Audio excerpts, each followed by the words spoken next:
be all right.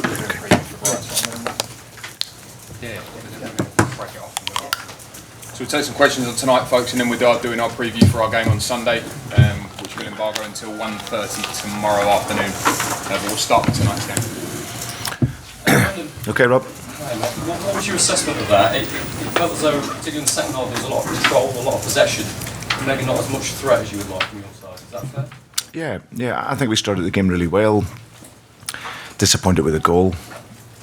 From a long ball, we just didn't close the pitch up behind us, and they get in front in the game. It sort of killed their momentum a little bit.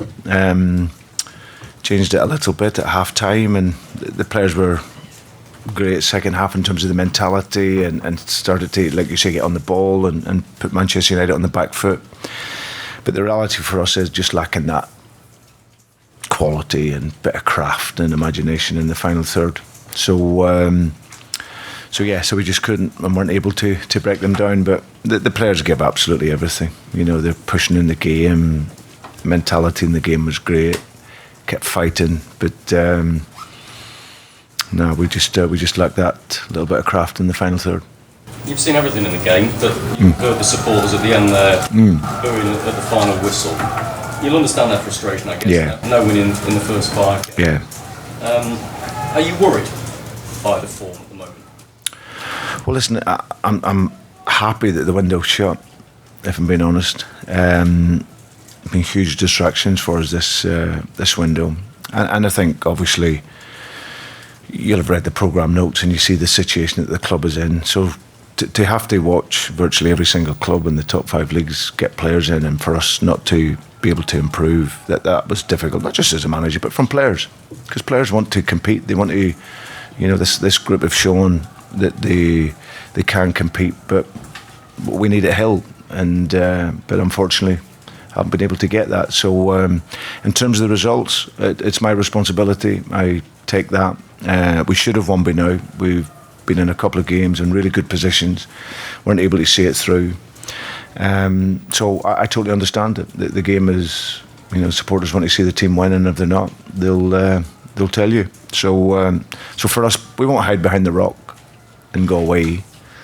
We're ready to fight now, but it's going to be really, really important that the supporters really get behind the players, because, as I said, it's a really, really challenging situation with not being able to freshen up this team and this group of players. We really need their encouragement and help to push the players through. So hopefully going forward we'll get a win sooner rather than later, but we really need them behind us, and that's important.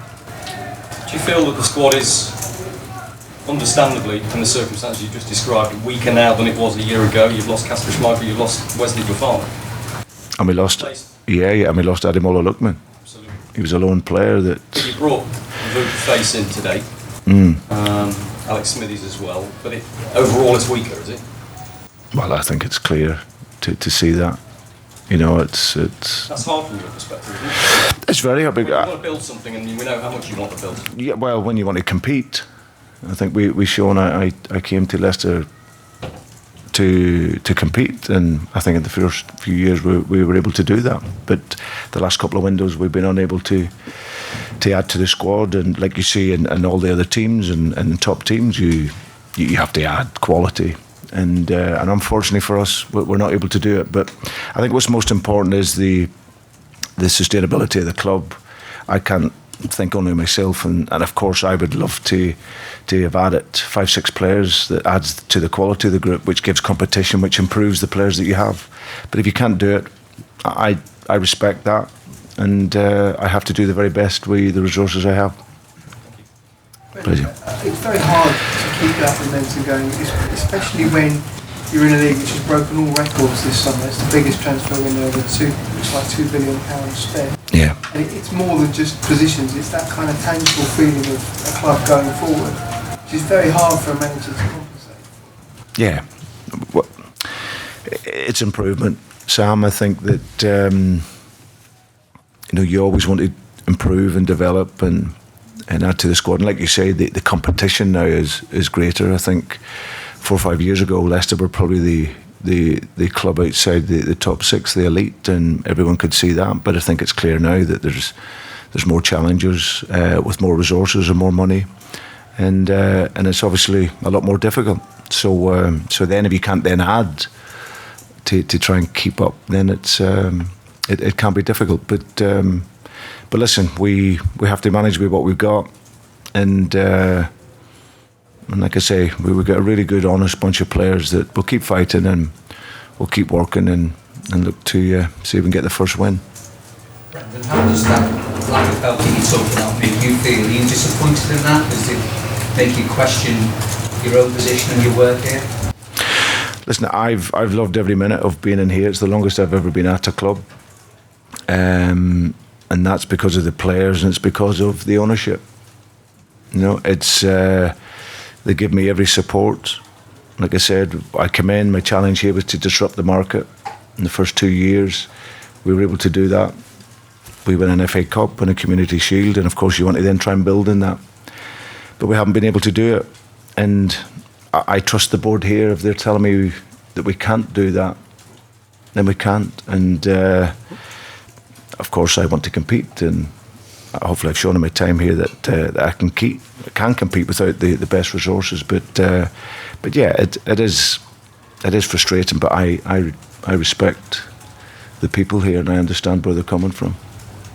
Brendan, have you got any idea how long this current situation could last for? Have you been told, okay, get to January, there might be funds there, next summer? No, I haven't been given any length of time. I think Wesley's sale obviously helps the financial side of the club. But no, I've got no indication of when that will last. Do you relish this challenge, or is part of you thinking, with all that you've accomplished here and in the game, do I need this? No. Listen, I absolutely do. I'm so looking forward to the window shutting and now taking on the challenge. You know, I've only ever been probably in this position once when I went into my very first job at Watford.